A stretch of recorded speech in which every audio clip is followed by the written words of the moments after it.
To test insertion loss and return loss with the OP925, first power the instrument on. You'll need a reference cord with a connector that's similar to your DUT, also a matching block to terminate the end of the DUT. So initially the instrument starts up in OPM mode. To do dual wavelength measurements, it's usually easier just to cycle over to the dual wavelength IL, and what we're going to do is we're going to perform a reference.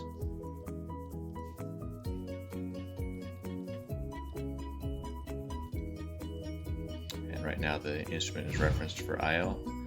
For RL, make sure you have a flat connector here, similar to this. You're going to press and hold reference, and it's going to cycle through the two wavelengths. It's going to zero the instrument to a 14.7 dB return loss. So next I want to connect up my DUT. What I'm going to do is I'm going to navigate to the dual IL, dual RL mode. You'll see here that when nothing is connected to the power meter, you're going to see these dashed lines. That means that there's no IL being measured at that moment. So what we're going to do is we're going to connect up our DUT. Here's the DUT. I'm going to clean off the end of this. And I'm going to mate the DUT to the front end or to the reference cable. So right now you'll see that we're getting bad return loss measurements. What I need to do is terminate the back end of this DUT into the matching block. And so that gives us our return loss measurement there, 45 and 52.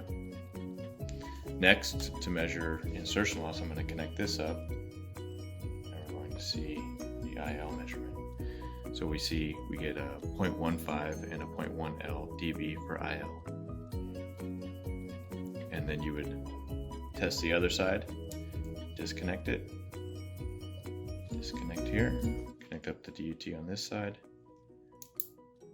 terminate the back end with the matching block. You see we get a much better return loss here, so 50 and 52. And then I'm going to connect up this to the power meter, which will give us our IL measurements. So we're getting an IL of 0.34 and 0.31 on this instrument, or on this DUT.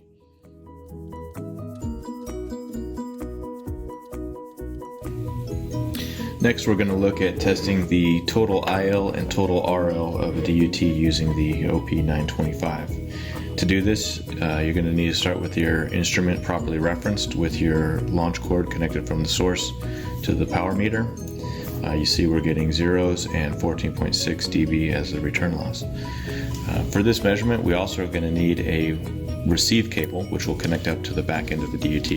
This receive cable needs to have a connector that's similar to the DUT's connector, and also a connector that on the back end that is angled. And what this is going to do is eliminate some of the back reflection from the back end of the cable.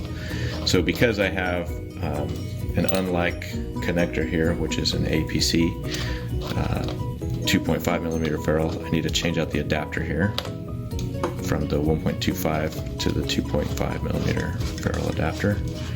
So I'm going to connect this into here, and you'll see I don't have anything connected between my two cables. So now I'm going to connect the DUT in between both of these.